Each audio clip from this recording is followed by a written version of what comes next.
Good morning, and welcome to Winnipeg. No sunrise this morning. Okay, now, what's with this thing? Okay, when I first got this thing, I knew right away that it was turning a little bit too quickly. And of course, it's got the two speeds, the 45 RPM for the little records and the 33 and a third for those large LPs and from days gone by. And I've got it set on the 33, of course, because that's the slowest speed. And if you will recall, because this thing was using so little power, this battery pack would shut off. So I put a light bulb in it to change the resistance so that it would require more power, and it stays on now. And but it's still turning fast. And I believe that this is the type of motor that the way you would slow it down would be to reduce the voltage going into it. So I could probably mess around with resistors and stuff like that and maybe slow it down. But I was thinking that possibly if I was to remove the little pulley that's on the end of the shaft, it's probably a little brass thing. You know what, I should recompose here, and we'll take it off. And we'll just see if it can possibly be easily pulled off the shaft. It probably can't without damaging the motor. And that would slow this down. I'd like it to go half or less than it is right now. Let's just do that just for the fun of it. Oh, I've got these out here because this will probably be the next thing we paint. We can't put our little parts down on the deck until the deck is painted, and then and also I think probably the panel line color and everything done. And we can't do that until I get the hull done, so that these parts will be mounted in it.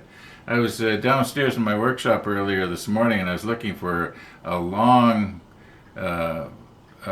board or something that I could mount the hull on so that I could turn it a little bit better than what we've been using for the the Bismarck and the Hood and the Rodney. But I couldn't find anything, so we'll probably be have to use what we got. Better than nothing, you know, so that you can turn it a quarter turn and paint, and turn another quarter turn and paint. Anyway, let's recompose here and take a look in the bottom of this thing. Now, if there's one thing I hate to try in video, it's something where all the parts are black. It just doesn't stand out.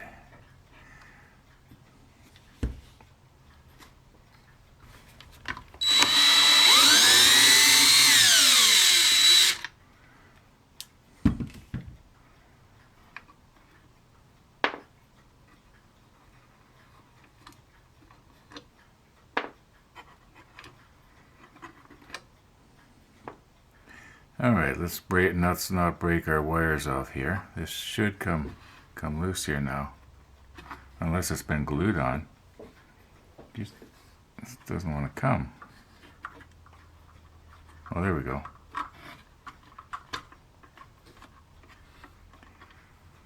All right.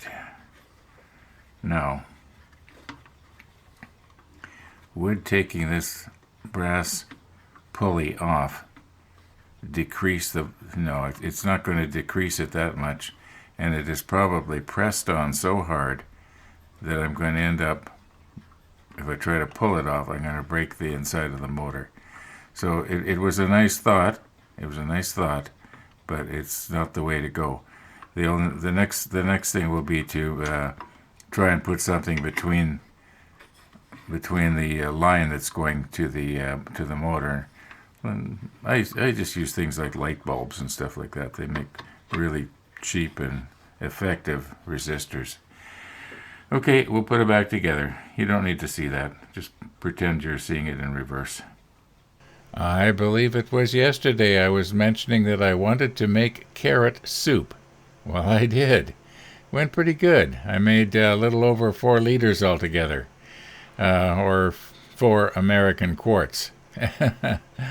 Anyway, yeah, and it didn't taste too bad. I was surprised. All there was just carrots and ground beef and a little bit of allspice. Otherwise, that's all there was.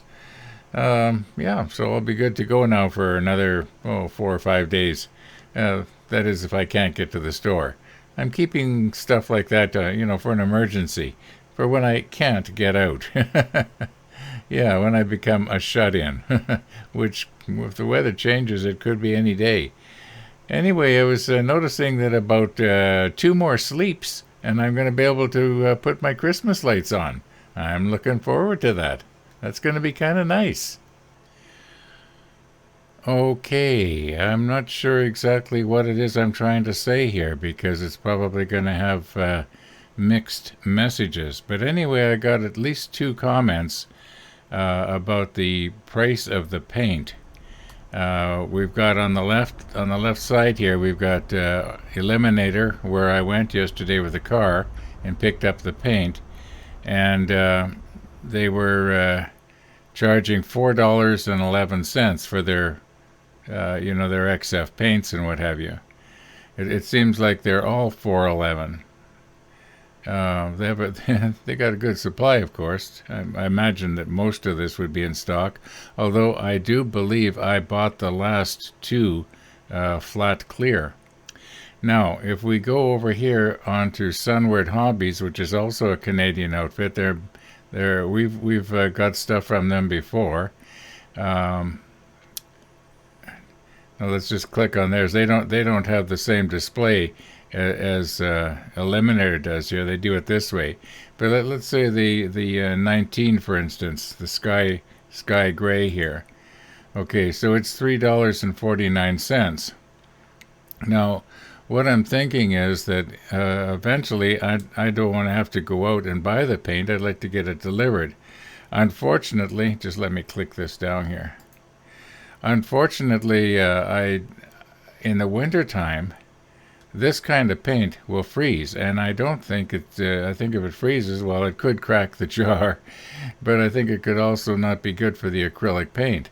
And Winnipeg is probably one of the worst places in the world for getting stuff frozen. I mean, it don't get much colder than that.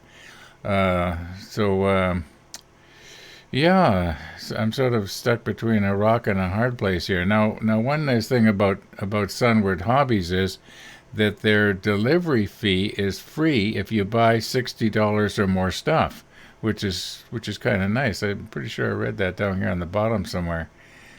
Shipping. Let's just have a little peek here. Yeah. Okay, the ship to Canada for if you have $60 or more. To most Canadian addresses. Well, I think I probably qualify. Now, on the other hand, Eliminator doesn't say anything about free shipping. What they have is that they use a courier service here in Winnipeg, and it's. I asked when I was there, and the girl I talked to, she said it's around $15. Well, that's pretty pricey to get something delivered. And still, there's no guarantee that they wouldn't freeze it on you. So, like I started out saying here, I'm not 100% sure what I'm trying to say. Yeah, Sunward Hobbies is a lot less expensive, and they have free shipping if you buy enough of their stuff. But on the other hand, there's a really good chance that it would freeze before it got to my door. And if I didn't see it coming, it would freeze at my door. For sure. So, yeah, like I said, I don't know exactly what I'm trying to say here. I'm just sort of thinking out loud. Yeah, there's, Eliminator here. They're right here in town. I'd like to give them the business. You like to give local the business if you can, but, it's kind of all about money, isn't it, these days? Yeah, Sunward over here is a lot cheaper, but I don't know. I don't know what I'm saying. Thanks for listening.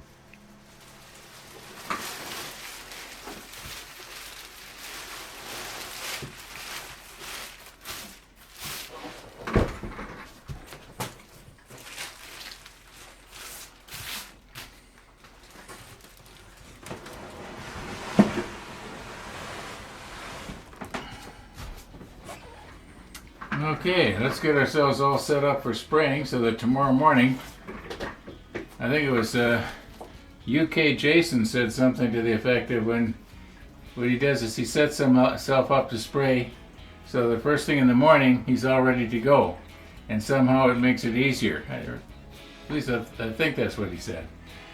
That's kind of what I'm going to do. What do we got here? 1:38. It's kind of late to sort of get started now, at least it is for me.